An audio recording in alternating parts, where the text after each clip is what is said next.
এই জায়গাটা দেখতে পারেন, জাহাঙ্গীরনগর ক্যাফেটেরিয়াটা, ওই যে ওটা ক্যাফেটেরিয়া, কেন্দ্রীয় ক্যাফেটেরিয়া। এটার পাশের এখানে সিঁড়ির মতো বসার জায়গা আছে। দেন এই যে দেখেন, এটা মনে হয় ওয়াশরুম। এই যে এখানে এরকম একটু বসার জায়গা আছে। সামনের এই জায়গাটা খুবই সুন্দর, আমার জন্য সুন্দর, যারা এখানে ইউজ টু বাচ্চাদের জন্য এই জিনিসটা হাস্যকর হতে পারে। আমার তো আজকে ফার্স্ট টাইম এখানে আসলাম। সো ভালো একটা জায়গা বেশি বসার হয়, ওখানে বসবো, না হয় না এই যে এইদিকে বসবো, একটা ঘন্টা এখানে বসে টাইম স্পেন্ড করবো। এগুলো কি শাপলা ফুল, ওয়াও।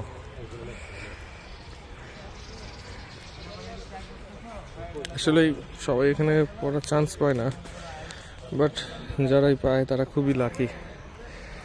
এরকম সিনারিতে কার না পড়াশোনা করতে মন চায়। মাশাআল্লাহ,